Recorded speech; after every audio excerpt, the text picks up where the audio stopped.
President Debretsion Gebremichael sent an open letter to UN Secretary General Antonio Guterres on Wednesday, saying that despite the declaration of humanitarian truce by the Ethiopian government close to 1 month ago, the humanitarian situation in Tigrai essentially remained the same as the obstruction of humanitarian operation and the suspension of vital services continues. The letter said while Tigrayan forces had withdrawn from neighboring regions in December following promises towards a peaceful settlement of the conflict and provision of immediate and unfettered humanitarian aid into Tigray, the international community has failed to capitalize on this opportunity and has instead allowed the Ethiopian government to continue to impede aid with impunity. Furthermore, the international community has gone so far as praising Abiy Ahmed for its declaration of a humanitarian truce, but failed to hold him accountable for failing to provide aid to millions in Tigray in dire need. The president said recent withdrawal of Tigray forces from Eritrea is indicative of his government's stance towards a peaceful resolution of the conflict and the provision of humanitarian aid not only to millions in Tigray but also to all those in need in neighboring regions. Yet, instead of seizing this opportunity and forcing the Ethiopian government and their regional allies to build on the limited progress made, the international community and some powerful actors are unhelpfully linking humanitarian and political issues. The letter emphasized that this approach by the international community is more puzzling in light of the fact that the Amhara forces have continued their annexation of what is constitutionally recognized as Tigrayan territory, and Eritrean troops continue to occupy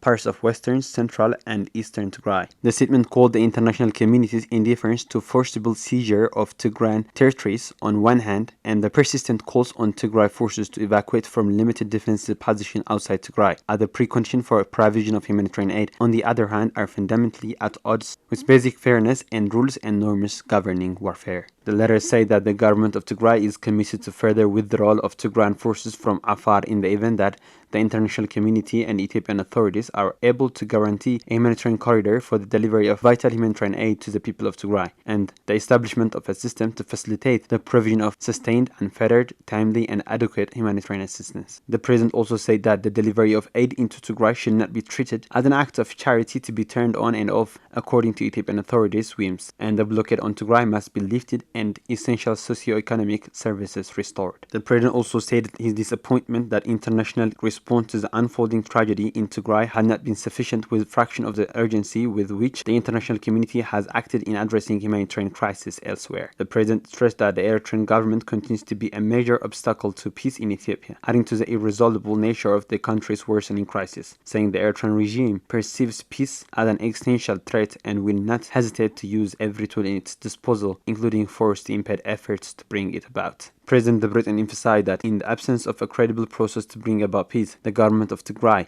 cannot continue to watch its citizens perish from hunger and illy preventable disease. If peace is no longer viable, the government of Tigray will be forced to resort to other means to break the devastating blockade that has turned Tigray into a living hell for its people.